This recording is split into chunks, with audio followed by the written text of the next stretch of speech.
programang ito ay rated SPG, striktong patnubay at gabay ng magulang ang kailangan. Maaaring may masiselang tema, lengguwahe, karahasan, sexual, horror o droga na hindi angkop sa mga bata. Sa kabilang nangyaring unos sa buhay ng pamilya ni Tata ay muli nga itong makakabangon dahil tutulungan ito ni Ivana para makabawing muli.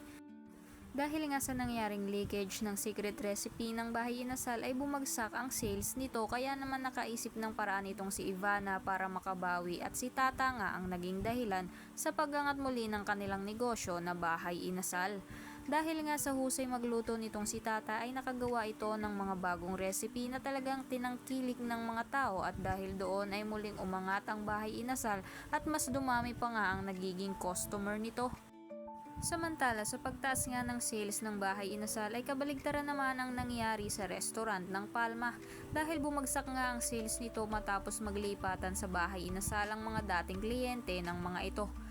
Kaya naman dahil doon ay galit na galit itong si Lola Sweet, at habang nasa conference nga ang mga ito ay sasabihin ng isang empleyado nila na may interview daw ang CEO ng bahay inasal at may ipapakilala daw ito na bago nilang business partner at ang dahilan ng muling pagbangon ng bahay inasal. Agad naman nilang papanoodin ang interview nitong si Ivana at gulat na gulat nga sila Francis, Sergob at Venice nang ipakilala ni Ivana si Tata na bago nitong head chef sa bahay inasal at ang bago nitong business partner.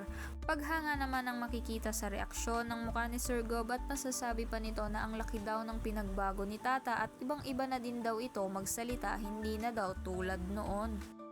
Sa kabilang banda, nang nasa isang event nga sila Tata at Ivana, ganon na din ang Palma, ay masayang masaya sila Ivana at Tata dahil sila ang mabibigyan ng award na Best Restaurant.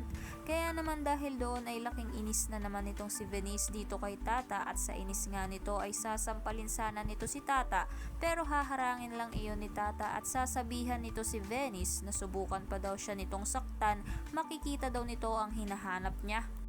Samantala, habang papauwi na galing sa event sila Tata at Ivana ay may mababangga ang mga ito, at dito nga ay makikilala ito ni Tata na ito daw ay si James, at bago nga tuluyang mawalan ng malay itong si James ay masasabi nito na hindi pa daw siya tapos dito kay Venice. Kaya naman kung sa tingin mo na malalaman na nila Tata at Ivana na ito palang si James ang totoong asawa nitong si Venice, ay huwag mo namang kalimutang i-like ang video na ito and don't forget to subscribe. Thanks for watching. Bye bye!